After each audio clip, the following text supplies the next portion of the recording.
et de FM 98 de la bande FM. Bonsoir à toutes et à tous.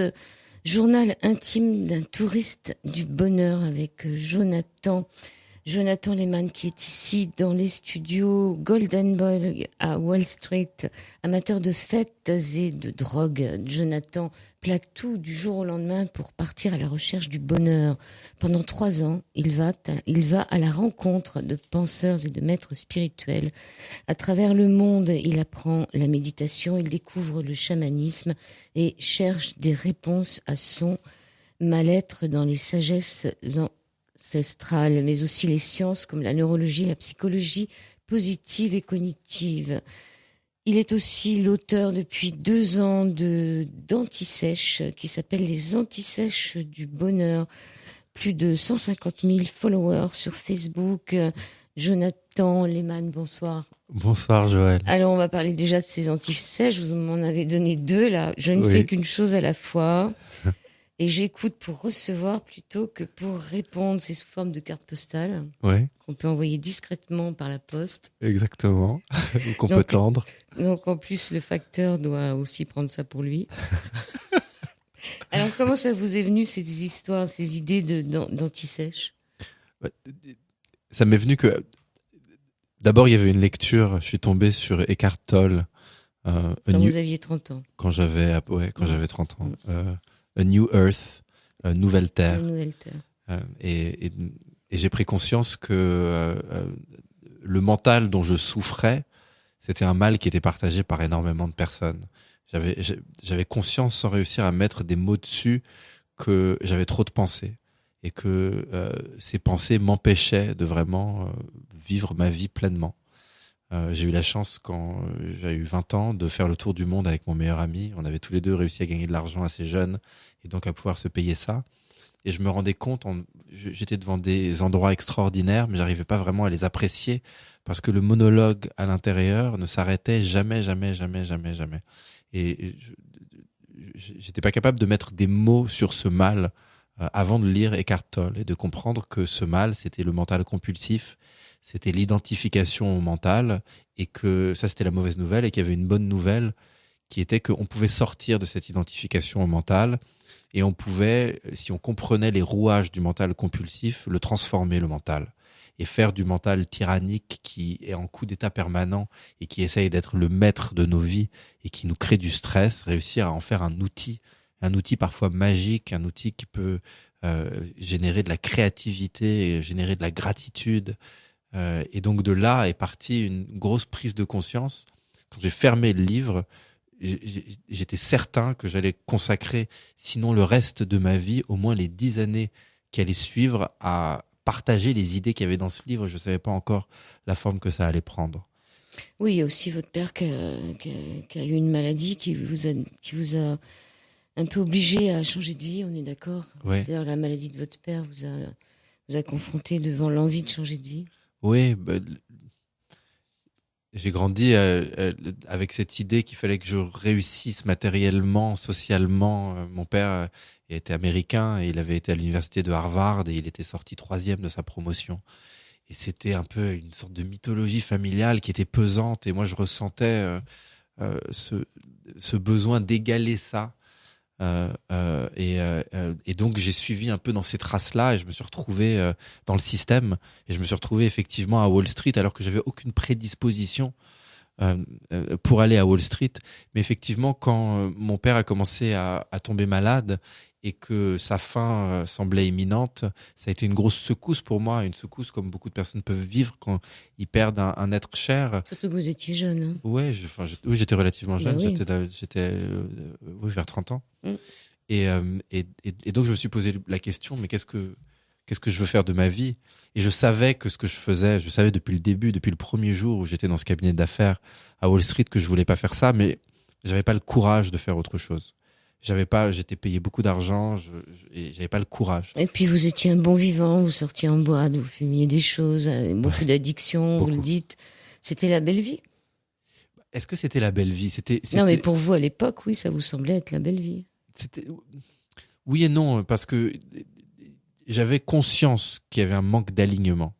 J'avais conscience que ce que je faisais la journée dans ce bureau, et souvent même la nuit et le week-end, n'était pas aligné avec mes croyances profondes, avec mes aspirations, avec la façon que j'envisageais la vie. Et donc ce problème d'alignement, il se retrouvait à aller se noyer effectivement dans la fête, dans les drogues.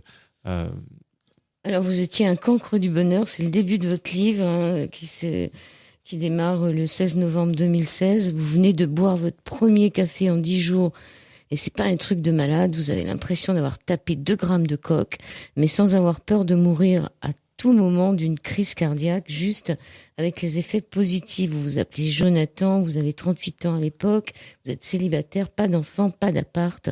La plupart des objets qui vous appartiennent se trouvent dans la maison de votre mère à Angoulême. Et depuis 5 ans, vous êtes un SDF de luxe, vous dormez dans des hôtels, dans des Airbnb, chez des amis, voilà. Et vous étiez, comme vous dites, un mec important qui trimait pour des mecs encore plus importants que lui avant de prendre conscience que du jour au lendemain, vous avez décidé de tout arrêter, de changer de vie. Et là, vous décidez de partir, de faire on peut dire, un voyage initiatique en Inde. Vous avez choisi l'Inde. Vous auriez pu choisir autre chose, mais vous avez choisi l'Inde. Ouais. Vous racontez dans le livre pourquoi, d'ailleurs. On va pas dire pourquoi vous avez choisi l'Inde. C'est à cause de, comment elle s'appelle? C'est pas Jessica, c'est comment son prénom? Non, de Jasmine. Jasmine, voilà. C'est à cause de Jasmine, mais on n'en dira pas plus. Donc vous décidez d'aller en Inde. Et là, vous devenez un étudiant du bonheur. Et le livre que vous venez d'écrire, Journal intime d'un tourisme du bonheur, c'est un livre de vulgarisation. Il n'y a rien de péjoratif. Non, rien. Pour moi, la vulgarisation, c'est de la traduction. La vulgarisation, c'est comment est-ce qu'on prend des idées complexes qui ne font du bien qu'à un petit nombre de personnes et on les retravaille et on les explique d'une telle façon à ce qu'elles puissent faire du bien à vraiment beaucoup de personnes. Moi, l'expérience que j'ai eue en donnant le livre d'Eckhart Tolle à 50 personnes peut-être, c'est qu'il y avait très peu de gens qui le lisaient vraiment, qu'il y avait beaucoup de gens qui trouvaient que c'était sec, que c'était pas forcément très digeste. Et moi, je me suis dit, mais j'ai envie de faire une paraphrase de ces idées pour essayer de les rendre plus accessibles. Ce qui est d'ailleurs ce qui est un exercice de vulgarisation. Mais chemin faisant, j'ai ajouté plein d'autres idées, d'autres courants, et du coup, j'ai fait un petit peu ma propre salade. Alors, vous démarrez fort, hein, puisque vous partez faire une retraite vipassana dans le nord du pays. C'est 10 heures de méditation par jour pendant 10 jours. Et alors là, on démarre avec vous et je dois dire qu'on est assez surpris et on se demande comment vous avez tenu 10 jours. D'abord, les hommes et les femmes sont séparés. C'est quand même... c'est pas donné à tout le monde. Hein. Est-ce que tout le monde peut faire Vipassana ? Oui, Joël. C'est donné à tout le monde. Je sais que on a cette sensation, on lit ça et on se dit, mais... Allez, je peux pas, moi, aller 10 heures par jour méditer, être face à moi-même pendant 10 jours. Je peux pas. Mais vous savez quoi? Il y a des personnes, cette méthode, on s'en sert dans des prisons aux États-Unis avec des personnes qui sont accros au crack, qui sont accros à l'héroïne, des personnes qui n'ont pas d'éducation. Et ça marche pas avec tout le monde, mais il y a des personnes qui passent par là et qui n'ont aucune prédisposition et qui ressortent complètement transformées. Alors oui, c'est une méthode qui est difficile, mais c'est une méthode que vraiment tout le monde peut faire. Maintenant, le point, moi, la raison pour laquelle j'en parle et pour laquelle c'est important d'en parler, c'est d'une certaine façon, oui, pour pousser certaines personnes à aller faire cette expérience de Vipassana qui est exceptionnelle, mais je sais que ça sera une minorité de personnes. En revanche, tout le monde peut méditer un petit peu. Tout le monde peut prendre quelques minutes dans son quotidien pour méditer. Et cet acte-là, il change complètement la vie, il change sa perception de son quotidien, la possibilité d'accès à l'instant présent, la façon dont on va interagir avec le mental. Et donc le message, même si effectivement j'encourage des gens à aller faire Vipassana, mon message le plus important, c'est de faire de la méditation une habitude. Ok, Jonathan, mais c'est quand même démarré fort. Hein, je veux dire, c'est le plus dur de tout ce que vous avez vécu là-bas. Ah oui. On est sûr d'abord parce que vous vous êtes jamais senti aussi seul pendant 10 jours. Non. Est-ce que vous étiez vraiment seul dans une pièce ou avec d'autres ? En fait, j'avais ma chambre seule, qui était presque comme une cellule de prison. Enfin, c'était vraiment tout petit. Et puis dans la salle, c'était un petit centre, un petit ashram. Vous étiez une trentaine, c'est ça ? Oui, une trentaine à peine. peut-être Que même des hommes. un peu moins. Non, c'était divisé. Il y avait des hommes, et il y avait 4 femmes peut-être. On était même une vingtaine. Il devait y avoir 4 femmes et une quinzaine Mais d'hommes. vous étiez séparés. C'est pareil, absolument. Complètement. Ouais. Absolument. Parce que une idée, c'est qu'il il ne doit pas y avoir de stimulation sexuelle pendant Vipassana. Donc il ne doit pas y avoir d'échange Alors entre donc les hommes et les le femmes. fait d'être seul et puis aussi cette souffrance parce que vous étiez en lotus quand même, vous étiez en position peut-être pas en lotus mais au moins au sol. Oui, oui. C'est-à-dire les genoux qui n'en peuvent plus. Les genoux qui n'en peuvent plus. On a l'impression que les genoux vont lâcher. Parce que c'est des sessions qui durent 1 heure et demie, 2 heures. Et effectivement, au bout d'1 heure, on n'en peut plus. Déjà au bout de 20 minutes, je Ouais, pense que ça doit faire mal. Et au bout d'1 heure et quart, on a l'impression que les ligaments vont rompre. Mais cet apprentissage de la douleur fait partie intégrante de l'expérience de Vipassana parce que le but, c'est aussi de voir qu'on peut dépasser cette douleur. Et que ce qui rend la douleur insupportable, c'est l'interprétation que le mental en fait.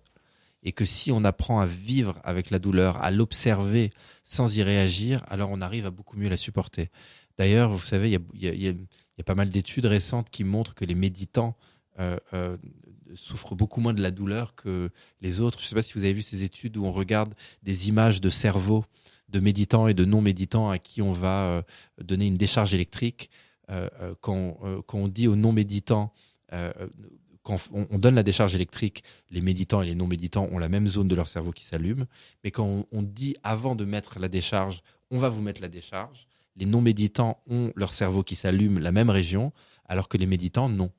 Ça veut dire qu'il y a plus de douleur pour les non-méditants parce que l'anticipation de la douleur est douloureuse. Donc, quand on passe 10 jours, 10 heures par jour à méditer et que le reste du temps s'écoule dans le silence, à dormir, manger, marcher, en long, en large et en travers, on se rend vite compte que l'on vit dans 2 mondes bien distincts, celui de l'instant présent quand on arrive à y rentrer, et l'autre auquel on essaye d'échapper sans cesse, celui du mental qui hurle, le monde engloutissant du passé et du futur. Ça s'appelait la méditation selon Goenka, comment on dit ? Goenka, ouais. Goenka. Ouais. Alors, on avance hein, parce que vous n'êtes pas arrêté là. Après, pour vous faire un peu plaisir, vous êtes tombé sur un massage trip juste après. Ah, après Vipassana, Ouais. oui, Ça vous a fait du bien. C'était un massage un peu particulier. Mais c'était formidable. Mais ça m'a fait ça beaucoup vous de est bien. tombé dessus. Vous cherchiez un masseur, plus ou moins. Plus ou moins. Mais puis il m'est vraiment tombé dessus, le masseur. Ouais. Rajout. Et là, c'est un souvenir immémorable. Ah ouais, parce qu'il m'a fait le coup de la ficelle. Il m'a dit que j'étais complètement désaxé. Qu'il n'avait jamais vu personne d'aussi tendu que vous, alors Ouais. que vous sortiez de méditation. C'est ça. Ça fait toujours plaisir. C'est ça. Et non, en fait, ce qui s'est passé, c'est qu'au début, déjà, rien qu'en touchant mon pouls, il a été capable de me dire les problèmes de dos que j'avais, les parties de ma santé qui allaient bien. En me regardant, en me prenant le pouls, j'ai senti qu'il se passait quelque chose de vraiment particulier. Il m'a dit tout de suite que j'avais un bon foie, que j'avais un bon cœur, mais que j'avais des problèmes dans le bas du dos et que j'étais vraiment scotché. Et le massage en lui-même était par moments un peu pénible. Et la ficelle? La ficelle, en fait, c'était pour me montrer que la Vous distance... n'étiez pas aligné, la distance J'étais des pas pieds, aligné, c'est ça. ouais. Que la distance de mon nombril à mes pieds, mon nombril à mes épaules n'était pas alignée. Et donc, il m'a Vous fait la aviez un ficelle côté plus avant. long que l'autre, Voilà. voilà, ouais. Et il m'a fait la ficelle avant le massage pour me montrer à quel point c'était désaligné. Et il m'a refait la ficelle à la fin du massage pour me montrer qu'il avait réussi à tout bien me réaligner. Je ne sais pas si c'était un tour de magie ou ce que c'était, mais en tout cas, quand je suis sorti de ce massage, j'avais l'impression de flotter. Vous marchiez droit. Ouais, je marchais droit. Mais c'est normal, après des 10 heures par jour, 10 jours de suite de méditation assis dans des positions où on a l'impression qu'on va lâcher, qu'il y a quelque chose qui se coince quand même, non? Non, c'est possible. Il y a quelque chose qui se coince, mais il y a aussi beaucoup de choses qui se décoincent. Ça se décoince dans la tête, ça mais se le décoince corps, dans lui... la tête, dans le cœur, dans les émotions. Et puis, ce qui se coince dans le corps, ça se redécoince très facilement après. Alors après, il y a un certain Matt Kahn, oui. Plus ou moins, vous l'avez lu ou... Matt Kahn, c'est un enseignant spirituel américain que je suis sur YouTube. D'accord, et qui parle qu'anglais, lui. Et qui parle qu'anglais. D'accord. Donc pour les anglicistes, écoutez Matt Kahn. Les anglophones. Les anglophones. Ouais. On Les anglicistes aussi. on peut dire quelle est sa philosophie à celui-ci ou... Matt Kahn, Ouais. c'est ce qu'il dit, Matt Kahn, c'est quoi qu'il arrive, aime ce qui arrive. Tu sens de la colère en toi, aime cette colère. Tu sens de la jalousie, aime ce qui sort. Parce que toutes ces réactions, c'est des réactions de non-amour. Et si tu veux corriger le tir, tu dois apprendre à aimer. Il dit en anglais, whatever arises, love that. Quoi que ce soit qui surgisse, aime ça. Et donc c'est par Matt Kahn que j'ai appris cette leçon qui me semble aujourd'hui une évidence, mais qui est cette leçon de l'amour de soi. Et cette idée que quelque part, quand on juge l'autre, c'est qu'il y a une partie de soi-même qu'on n'a pas véritablement acceptée et qu'on n'aime pas véritablement. Oui. Vous avez plein de citations dans votre livre, celle de Blaise Pascal qui est qui dit que tout le malheur des hommes vient d'une seule chose, c'est de ne pas savoir demeurer en repos dans une chambre. C'est ce qui vous est arrivé pendant 10 jours finalement. C'est ça la méditation, c'est de savoir rester en repos quelque temps dans une chambre. C'est ça, il y a plein de façons de définir ce qu'est la méditation. On peut dire que la méditation, c'est deux concepts, celui d'attention et d'instant présent. Mais on peut dire aussi tout simplement que la méditation, c'est le concept de silence. Et c'est être capable de créer un silence. Et qu'est-ce qui se passe quand on crée un silence, quand on s'arrête de parler, quand on arrête d'écouter de la télé, d'être sur son téléphone, etc. Là, on entend le mental et on entend vraiment ce qu'il a à nous dire. Et donc c'est ça en fait. Et ce que dit Blaise Pascal dans cette citation, c'est que on ne sait pas être seul avec ses pensées. On a peur de ses pensées. On a peur de la façon dont le mental va nous assaillir. Et c'est pour ça qu'on l'anesthésie avec de la musique, avec des bruits, avec des substances, avec toutes sortes de choses. Et donc vous en parlez de cette peur dans votre livre, vous parlez même de ce qui arrive après la peur, c'est la panique. On est d'accord, vous parlez de la zone de confort, celle de nos relations quotidiennes, de notre travail, de nos habitudes. 90% de nos vies se passent dans cette zone-là. Et dans la zone d'apprentissage, celle des voyages, des nouvelles compétences, en revanche, on ne s'aventurerait que rarement dans la zone de panique qui est celle de toutes nos peurs, mais qui dépasse les peurs, on est d'accord. Et c'est bien dommage car la seule façon d'accéder à la zone qui se trouve encore derrière la zone magique, c'est de sauter dans la zone de panique à pieds joints. Ouais. Et vous dites qu'à chaque fois qu'on a été dans un état de grâce, c'est-à-dire qu'on a un peu découvert, j'appelle ça des états de grâce, c'est-à-dire des moments de bonheur, c'est parce qu'on avait dépassé la zone de panique. Il y avait une zone de panique juste avant. Je pense que oui. Et j'ai réfléchi, c'est exactement ce qui m'est arrivé à moi, et je pense qu'à tous les auditeurs aussi, vous pourriez peut-être un peu plus le développer. En fait, on peut imaginer la vie comme étant composée de 3 zones. Au centre, la zone de confort. Autour, la zone de panique. Comme si c'était une cible au tir à l'arc. Donc, au centre, la zone de confort. Autour, la zone de panique. Et autour, la zone magique. Et on vivrait la plupart de nos vies dans cette zone de confort, de notre travail habituel, de nos relations, de nos séries, de nos habitudes, etc. Et on n'irait jamais volontairement dans la zone de panique, qui est celle de toutes nos peurs. La peur de manquer d'argent, d'attention, la peur d'être ridicule, la peur d'échouer, la peur de mourir. La peur de mourir, mais que pourtant, si on veut accéder à la zone magique dans nos vies, on a d'autres choix que passer par la zone de panique. Et donc l'idée, c'est de prendre nos peurs, justement. Qu'est-ce que je fais pas parce que j'ai peur d'être ridicule, parce que j'ai peur de manquer d'argent, parce que j'ai peur de perdre des amis? Qu'est-ce que je ne fais pas par peur? Et regarder ces choses-là et essayer justement de faire un audit et d'aller confronter ces peurs, parce que derrière, il y a de la magie. Et pour convaincre les gens à qui je parle de ça, je leur dis, mais, et c'est ce que vous disiez. On y a tous été une fois, au moins. Pensez à des moments magiques de vos vies. Pensez à un moment là, un nouveau travail, une nouvelle entreprise, la naissance d'un enfant, un grand déménagement. Pensez à des moments magiques de vos vies. En général, et ça se vérifie avec toutes les personnes avec qui je parle, ils sont précédés, ces moments, d'un moment de peur, d'un moment de panique. Et donc l'idée, c'est d'inverser. C'est qu'il a fallu sortir de la zone de confort. C'est ça, et d'aller voir ses peurs et de dire, ok, je vais confronter mes peurs. Je vais confronter ma peur d'être seul. Je vais confronter ma peur du regard de l'autre. Je vais confronter ma peur d'échouer. Je vais voir ce que ça fait si j'échoue. Alors, c'est vous qui avez choisi la musique. C'est parti pour quelques moments. Scarticcio.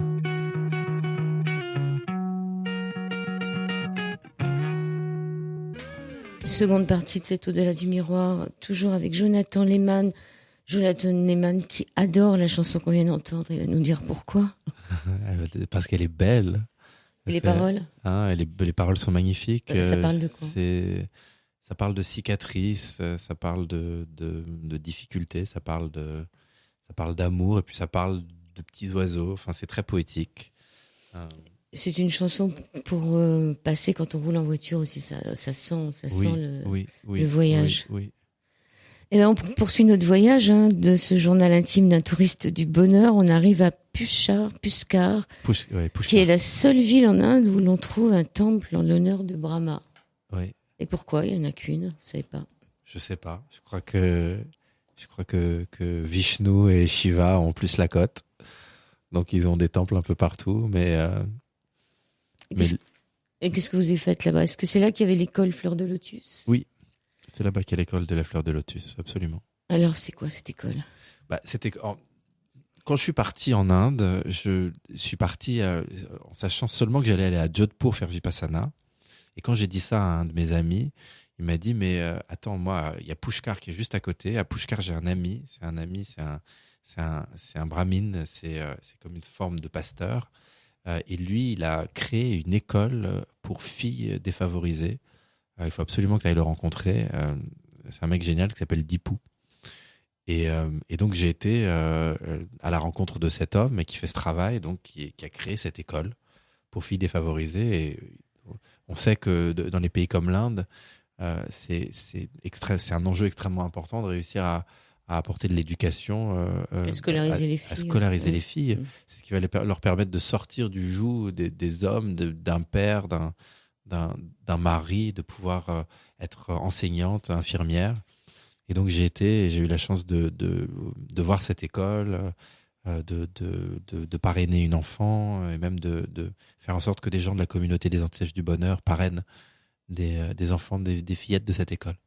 Avec le fait qu'elles sont toutes habillées pareil, qu'elles sont toutes plus jolies les unes que les autres, et que c'est vraiment des fleurs. Oui. Ce sont vraiment des fleurs de lotus, ces petites filles. Oui.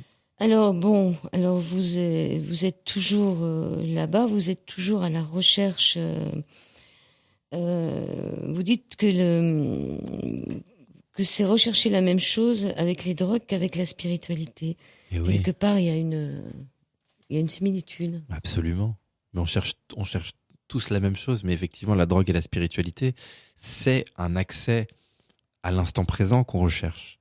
C'est sortir c'est fuir le de son mental. C'est fuir le présent. Mais non, c'est être dedans. Alors effectivement, il y a une contradiction avec les drogues, parce que d'une certaine façon, on fuit le présent pour mieux rentrer dedans.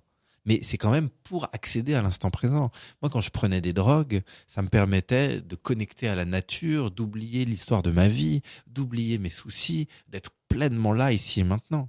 Aujourd'hui, quand je pratique la méditation, j'ai arrêté de prendre des drogues, c'est le même type de connexion que je recherche. Et donc, ce qui est intéressant, c'est de voir que c'est la même addiction. C'est la même addiction, quelque part. Oui, mais alors après, si la méditation, c'est une addiction, on peut dire que l'eau, c'est une addiction, que le sommeil, c'est une addiction.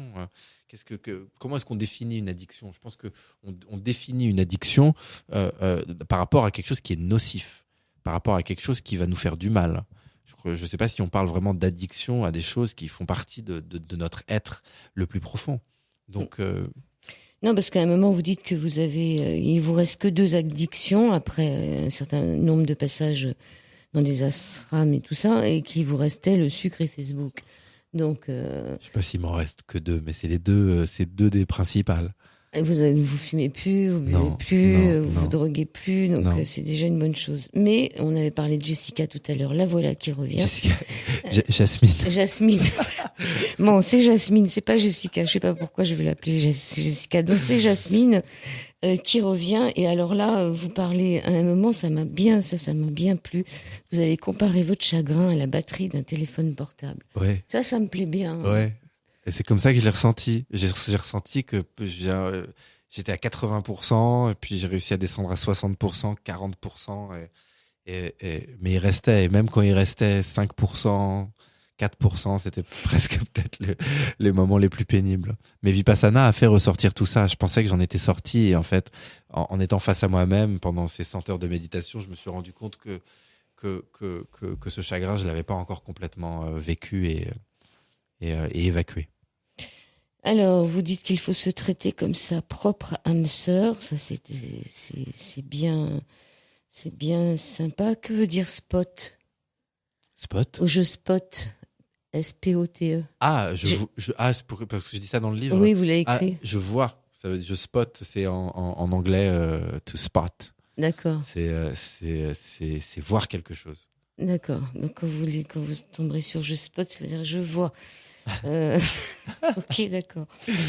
Mais après, vous quittez l'hôpital, vous quittez la prison de votre premier Vipassana pour arriver à l'hôpital de la Charité, puisque vous vous retrouvez dans l'ashram d'Ama. Oui, l'hôpital.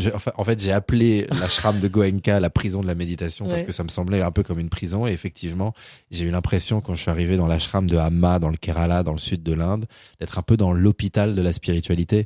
Et c'est un peu ce dont j'avais besoin parce qu'en sortant de Vipassana, j'étais dans tous les sens. Et j'étais complètement à fleur de peau. Paradoxalement, j'étais nerveux, je sentais la colère monter en moi. C'est comme si il y avait beaucoup de choses qui avaient été secouées et qui, après coup, avec le temps de l'intégration, ont pu se calmer. Mais juste après Vipassana, j'étais complètement à fleur de peau. J'étais encore dans le travail, même si j'étais sorti de la retraite. Et donc, j'ai vraiment ressenti le besoin d'aller presque m'interner. J'avais prévu, je pensais que j'allais... Cocooner, parce que Ama, c'est quand même... C'est le cocoonage, elle vous prend dans les bras, c'est la mère. Ouais, elle nous prend dans les... D'accord, mais elle nous prend dans les bras 3 minutes. Même pas 3 minutes, 30 secondes. 3 secondes. Moi, j'étais 2 semaines là-bas. Ouais. Donc, quand on est dans l'ashram, la vérité, c'est autre chose. Et moi, j'ai eu l'impression, effectivement, d'aller... C'est l'impression que j'ai eue d'aller me faire interner spirituellement. C'est que j'avais besoin... J'avais prévu d'aller vers l'Est. J'avais cette idée d'aller vers Bénarès, Varanasi, de visiter le Rajasthan, mais c'était impossible. En sortant de Vipassana, je ne pouvais pas. Il fallait que j'aille me mettre dans un endroit où j'allais être protégé, un endroit, un ashram. Et j'ai parlé à un ami qui est un proche de Amma, qui m'a dit, mais va voir Amma, va dans cet ashram. Et effectivement, là-bas, j'ai fait beaucoup de travail sur moi et du travail qui suivait ce qui s'était passé pendant Vipassana. Elle dit qu'il faudrait donner un peu plus que ce que l'on prend et que le monde irait un peu mieux. Mais chez Amma aussi, vous tombez sur... parce que vous payez pas, je crois. Enfin, c'est très peu cher chez Amma. C'est gratuit chez Goenka. C'est un système de donation. On fait une donation à la fin. Et chez Amma, c'est pas gratuit, mais c'est pas cher. C'est pas cher, sauf que vous êtes obligé de faire des travaux communautaires, collectifs. Alors, non, on n'est pas obligé. Ah, vous n'êtes pas obligé. C'est fortement encouragé, et d'ailleurs, c'est une très bonne chose. Ces ashrams qui donc n'ont pas beaucoup d'argent doivent fonctionner sur un travail communautaire, sur un groupe qui se met ensemble pour faire fonctionner l'ashram. Et il y a des dizaines de milliers de personnes parfois à l'ashram de Amma, donc il faut clairement qu'il y ait du travail. Et donc ce qu'on appelle Seva, ce service communautaire est fortement encouragé. Et là, on laissera aux auditeurs la découverte de ce qui vous arrive comme travail et surtout de ceux qui vous font travailler. C'est quand même pas commun, je pense, dans des lieux de spiritualité comme ça, de se servir, on peut dire, des gens, ou tout du moins de passer. Je sais pas, moi, j'ai senti quand même que c'était pas normal ce qui se passait quelque part. Je sais pas si c'est, je sais pas, c'est de la servitude volontaire. Ah non, j'ai vraiment pas envie d'être trop sévère. C'est vraiment du volontariat. Et chez Amma, comme dans beaucoup d'endroits, je veux dire, pourquoi est-ce qu'on fait une recherche spirituelle? Pourquoi est-ce qu'on veut accéder à l'instant présent? C'est parce que quelque part, et c'est mon cas, mais c'est notre cas à tous, que c'est juste qu'il y a des personnes qui s'en rendent compte mieux que d'autres. On souffre de ce mental qui nous pousse vers des addictions, qui nous crée du stress, qui crée de la colère, qui crée de l'impatience, qui crée de l'insatisfaction. Et donc chez Amma, on se retrouve avec des personnes qui ont conscience de ces choses-là et peut-être où ces choses-là sont un petit peu plus à la surface. Et donc on peut ressentir, et moi j'ai ressenti chez certaines personnes chez Amma, un peu d'impatience, un peu de frustration, mais j'ai vu aussi des choses chez Amma d'une beauté incroyable. J'ai rencontré des gens exceptionnels, des artistes, des intellectuels, des humanistes, des personnes qui vraiment contribuent à faire du monde un endroit meilleur. Donc, il y a de tout. Et effectivement, anecdotiquement, et je crois que ce à quoi vous faites référence, Joël, c'est que quand j'ai fait mon service communautaire, j'ai eu une ou deux expériences. Et la première, je parle de la première. La j'ai eu un peu. La seconde est plutôt drôle. J'ai eu une sorte d'altercation avec une personne, mais c'était une personne. C'était une personne et qui m'a un petit peu malmené, mais c'était rigolo. Et c'était pas et elle symbolise pas les ashrams ou l'ashram de Hama. C'est juste de comprendre qu'effectivement, si les gens sont dans ces ashrams, c'est effectivement parce qu'ils ont conscience qu'ils ont à faire un travail et que personne n'est éveillé, et clairement pas les gens qui sont dans les ashrams. Alors on va faire la deuxième pause un peu en avance, parce qu'après on fera toute la fin sur la fin du parcours. Et je pense que c'est le bon moment de faire la pause. D'accord.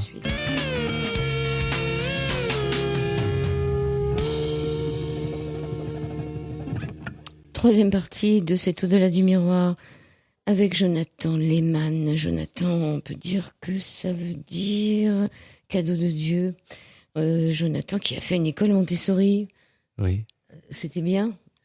De ce que je m'en souviens, c'était bien. Oui. Bon, d'accord, on n'ira pas plus loin, mais c'est pas grave parce qu'on a plein de choses à dire. Alors, vous disiez aussi dans ce livre que vous avez l'impression de n'avoir jamais autant avancé que depuis que vous étiez immobile, que je suis immobile. Je trouve ça génial. L'impression de n'avoir jamais autant avancé que depuis que je suis immobile après la méditation. Alors, c'était pour remettre dans le contexte. J'ai donc été dans cet ashram de Goenka faire Vipassana. Ensuite, j'ai été dans l'ashram de Hama à l'autre bout du pays. Et en sortant de l'ashram, je me retrouve sur une plage qui s'appelle Varkala. Et je sais pas du tout ce qui va se passer pour moi pour le reste de mon temps. Et je décide de rester là-bas indéfiniment.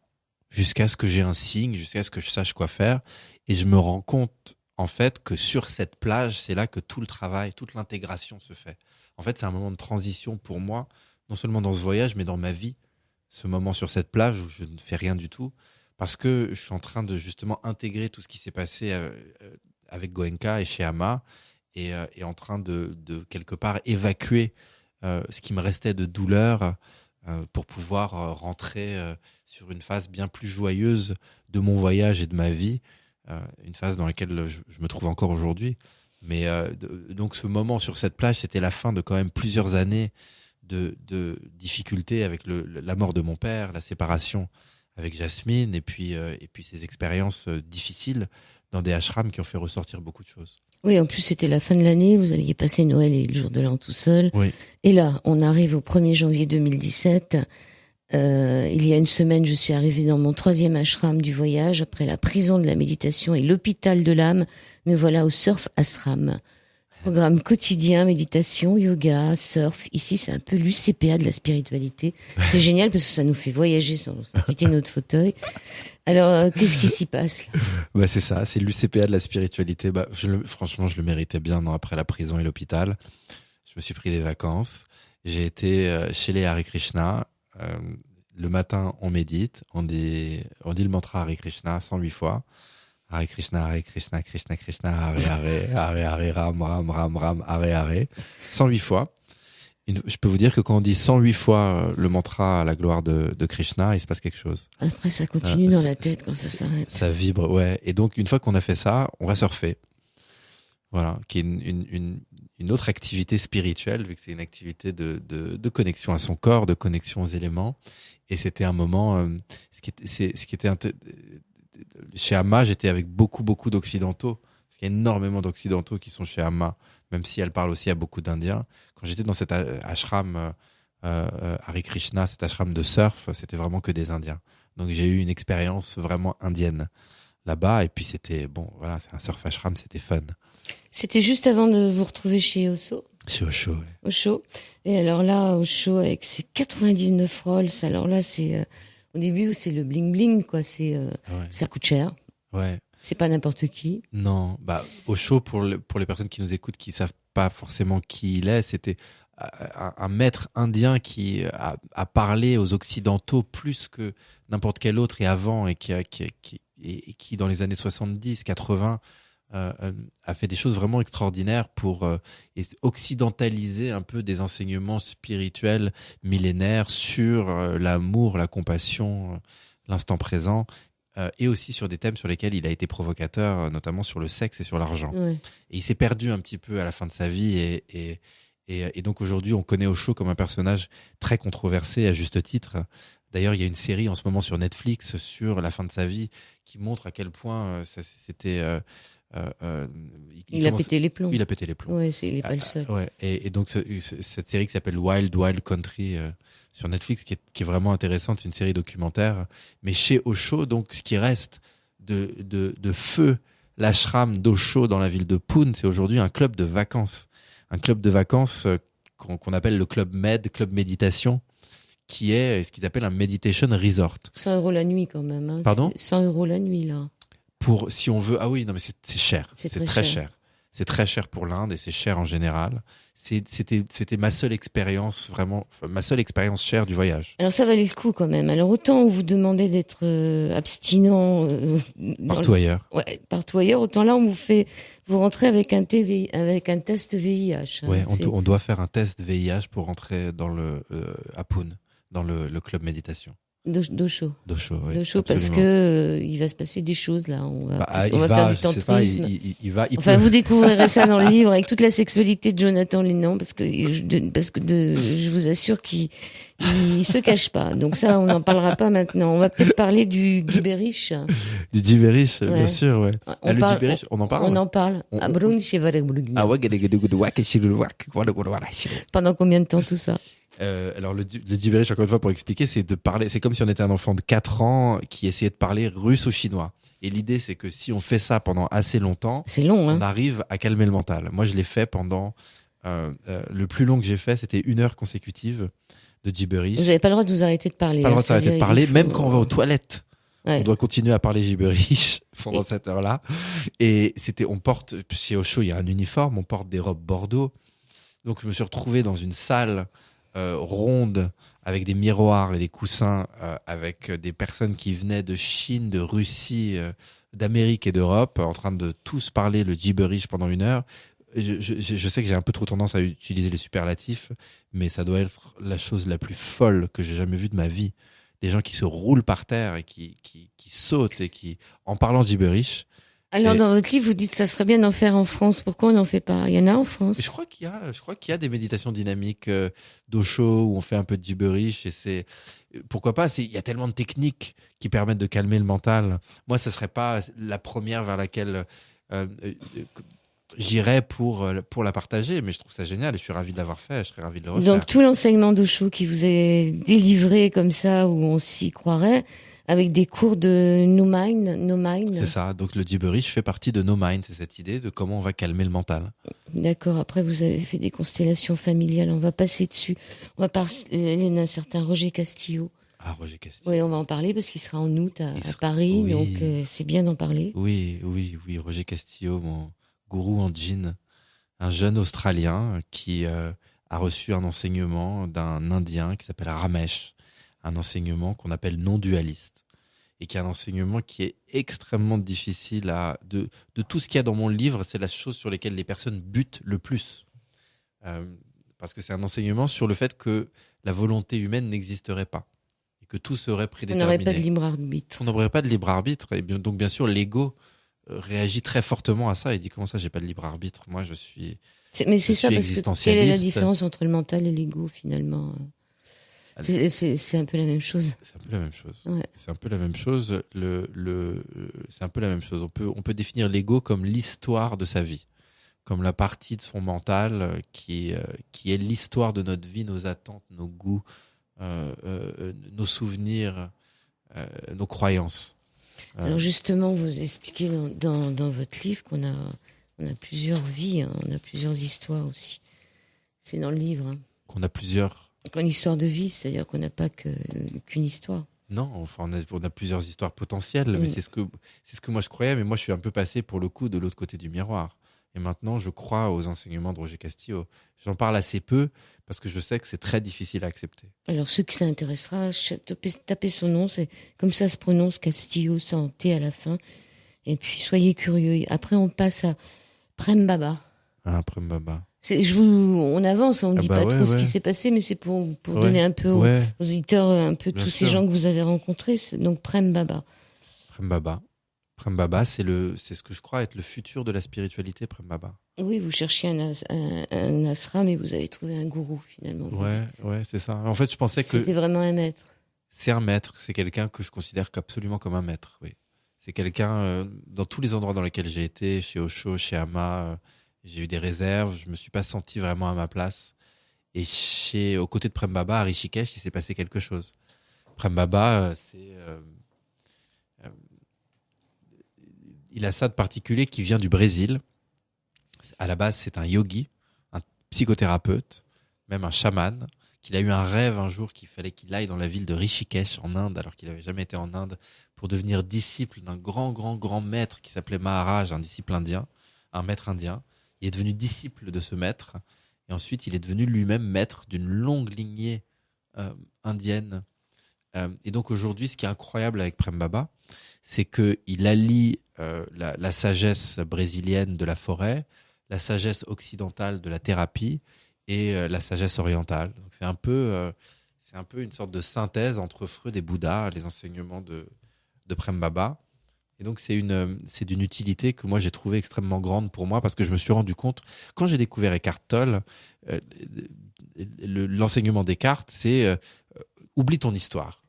Oublie ton histoire parce que ton histoire, elle t'empêche de connecter à l'instant présent. Et plus tu donnes de la valeur à ton histoire, moins tu arriveras à connecter à l'instant présent.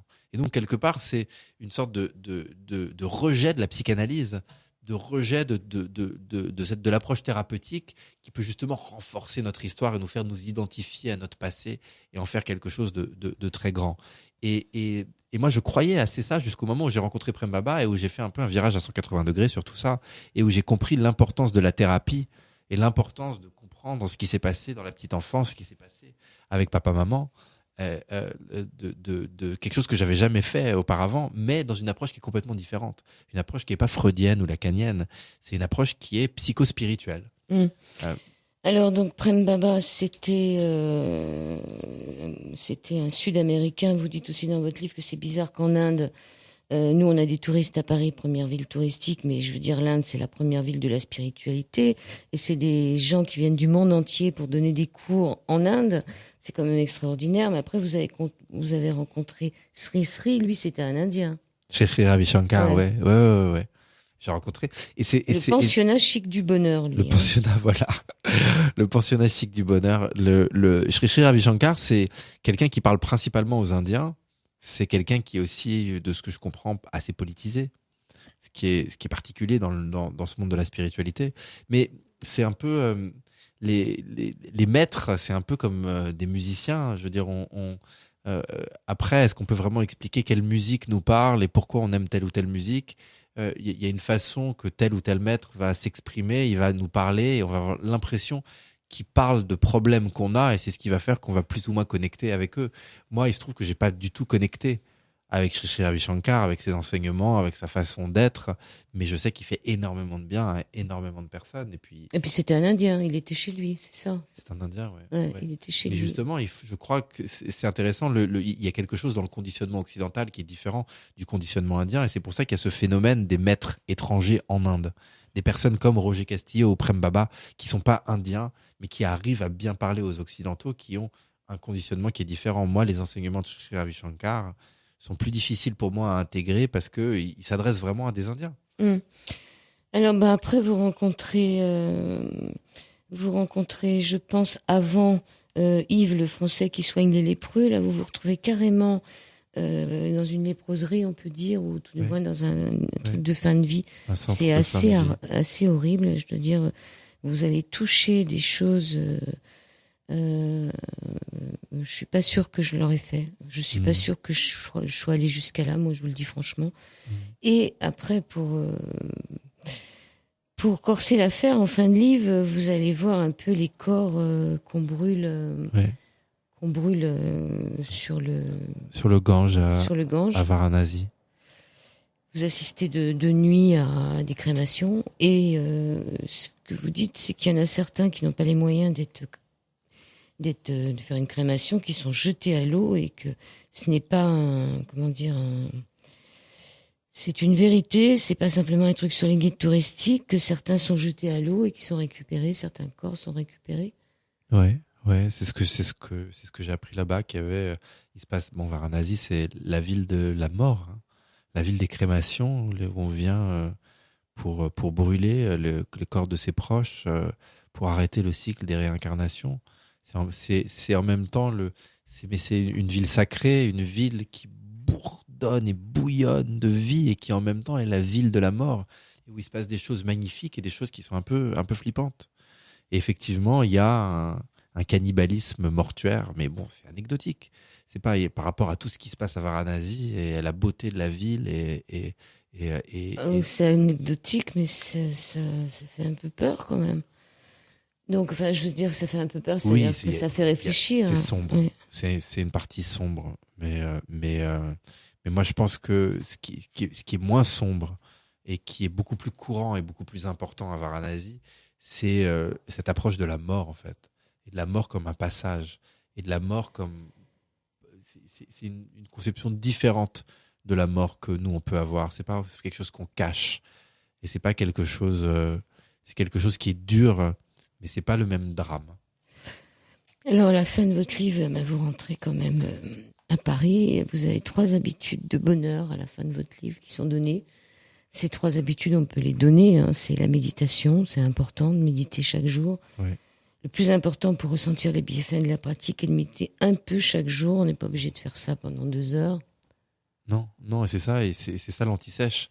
L'idée, c'est qu'on n'a pas besoin de méditer 1 heure par jour. Bien sûr, c'est bien. Moi, quand je peux méditer 1 heure, et ça m'arrive assez régulièrement, je sens plus les bienfaits que quand je médite 20 minutes. Mais le problème, c'est que dans les vies qu'on vit, les vies archi-connectées, c'est pas évident de prendre même 20 minutes. Mais 10 minutes, qui vraiment n'a pas le temps de prendre 10 minutes dans son quotidien pour méditer? Après, c'est une question de priorité. Et moi, le travail que je fais, c'est vraiment d'essayer d'expliquer à quel point c'est important, la méditation. Alors, vous avez un super site YouTube avec tout un tas de choses là. Ouais. J'ai vu, franchement, c'est intéressant. Allez jeter un œil sur YouTube. Vous tapez Jonathan Lehman, Lehma2N. Et là, il y en a pour tous les goûts. Ouais. Il y a des méditations pour la femme enceinte. Et j'ai une appli maintenant, justement, pour aider les gens à faire de la méditation une habitude, une appli qui s'appelle Seven Mind, et qui permet justement c'est 7 minutes de méditation quotidienne pour faire de la méditation une habitude, pour transformer le mental tyrannique en outil de bonheur. Je crois que c'est Edgar Tolle qui le fait aussi, non? Il y en a un qui fait ça aussi sur... Ah, vous avez tué une bête, là. Non, je l'ai poussé. Ah bon, c'est pas très... Je l'ai poussé, j'ai poussé le moustique. Il a tué un moustique, il a tué son grand-père. Oh là là. Alors... Je l'ai poussé, je l'ai pas tué. Alors donc, la méditation peut se définir simplement à travers 2 concepts, celui d'attention et celui d'instant présent. Je suis en méditation chaque fois que mon attention est fixée sur l'instant présent plutôt que sur des pensées relatives au passé et au futur. Ça, c'est le premier conseil. Le deuxième, c'est la gratitude. Ouais. Faire un cahier de gratitude, c'est important. Oui. Regardez plutôt tout le bonheur qu'on nous donne plutôt que tout ce qui nous manque. Le cerveau est comme de la pâte à modeler. Et si je veux que mon cerveau produise des pensées positives, alors je dois produire des pensées positives volontairement. Et puis, il y a la douche aussi. La douche de gratitude, oui. Alors ça, c'est l'anti-sèche de l'anti-sèche. Et ça, c'est quelque chose que je fais tous les jours.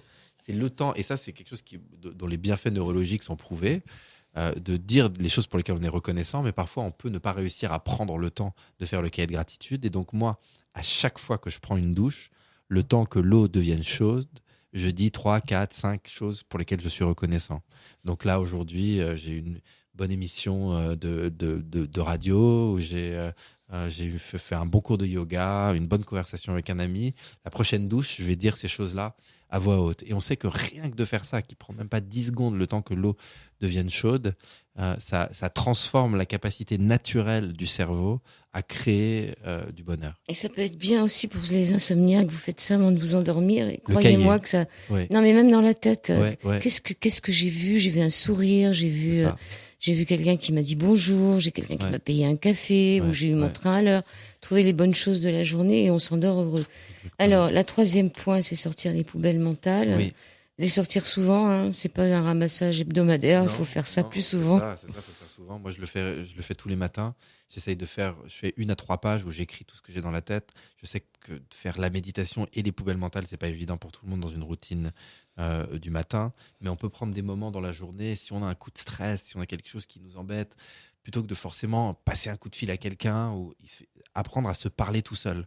Moi, je me parle tout seul à voix haute pour comprendre qu'est-ce que tu as comme problème, qu'est-ce qui va pas, Et je me fais les questions et les réponses. Bien sûr, je le fais quand je suis à l'abri des regards pour pas qu'on me prenne pour un fou.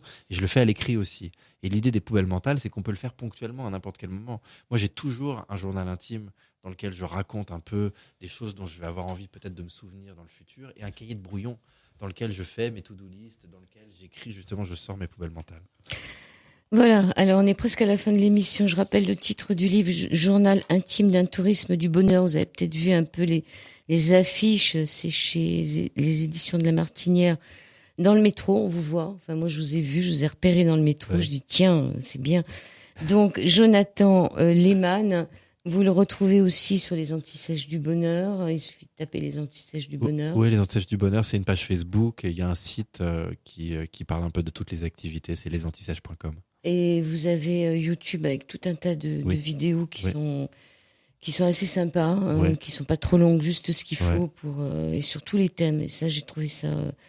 Et il y en a beaucoup. Il y a combien de temps que vous faites ça? 2 ans aussi? Ça fait presque 3 ans. Ouais, il y en a pas mal. J'ai regardé. Il y en a que vous avez supprimé. Hein, il y en a. Ouais, parce qu'elle vous plaisait plus. Non, mais... c'est pas ça. C'est parce que je me suis servi de musique dont j'avais pas les droits. Ouais, je sais.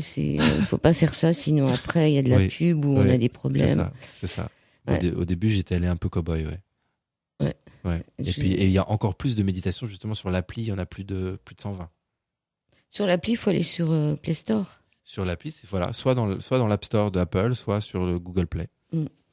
Alors, Antisèche du Bonheur que j'ai pour moi, je ne fais qu'une seule chose à la fois. Une deuxième, j'écoute pour recevoir plutôt que pour répondre. Vous n'en avez pas une troisième de planquer dans votre sac?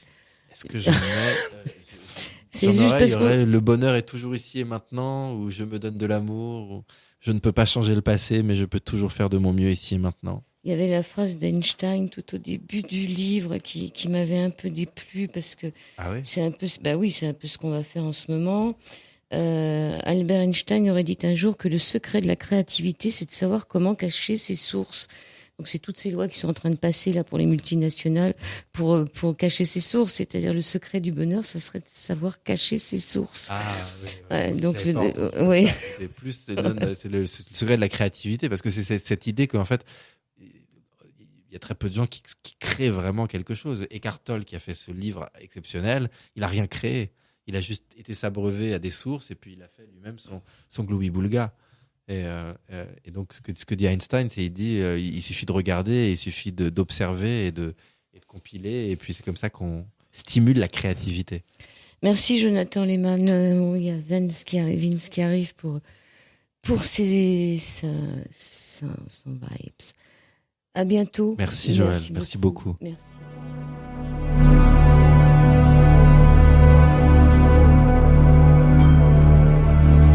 Sur les 98 MHz de la bande FM, chargez-vous en ondes positives.